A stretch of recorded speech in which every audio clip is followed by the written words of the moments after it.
Hello everybody, we are continuing on with our Champions Cup series as we talk about the 1919-20 NHL season.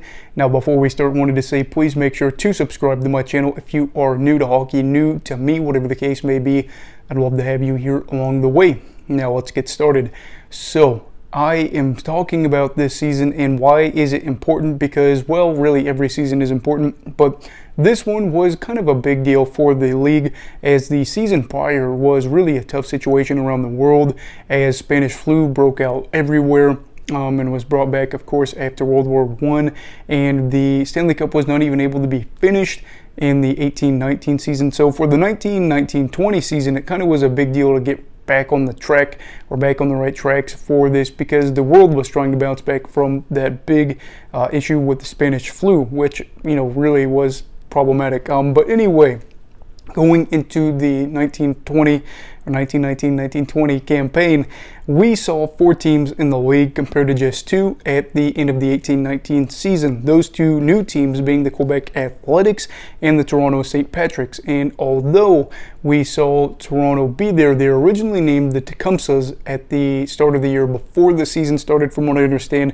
But new ownership swooped on in and named them the St. Patricks. So there you go. Also, fun fact for the Toronto team, the owners actually paid $5,000 for the franchise, which is roughly equivalent to about $78,000 today. Now, would you like to do that with $78,000 by a team in the league?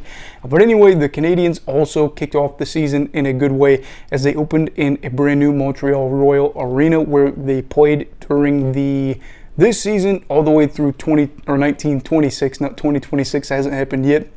So there's that. So Montreal really got off to a good start there.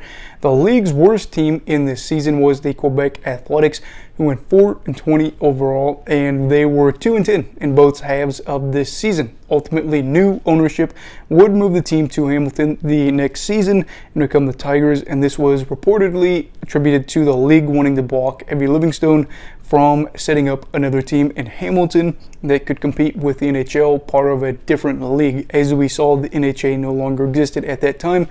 But for Quebec, it was not a fun year for the franchise, as we know that they didn't even make it to the next year, I should say. Joe Malone led the league in scoring for the second time in the league's history in just 3 seasons, logging 39 goals and 10 assists in 24 games played. Previously the top scorer for the league in their first season with the Montreal Canadiens. For Malone, good for him, of course. And then ultimately, Ottawa won both halves of the NHL season, so there wasn't a playoff series, because if a different team won another half, you had, of course, a playoff matchup there, but that wasn't the case.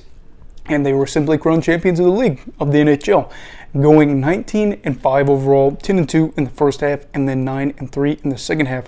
The Senators would go on to face the Pacific Coast Hockey Association champions, the Seattle Metropolitans, who were back in the Stanley Cup for the second year in a row, and that was, of course, after the Spanish flu canceled the 1919 Stanley Cup final.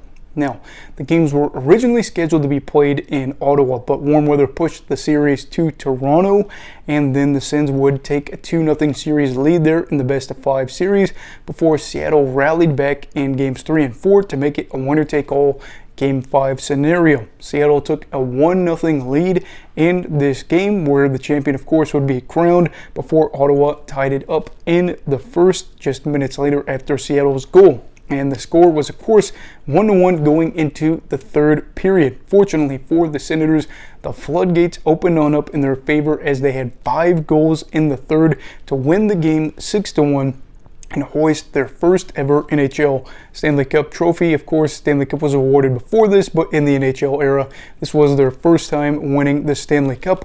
All around, I think a good bounce back year for the league. I can't say enough, because of course I wasn't there, but to be able to, go from Spanish flu, losing a team, to having 4 teams, and then being able to successfully win the Stanley Cup again.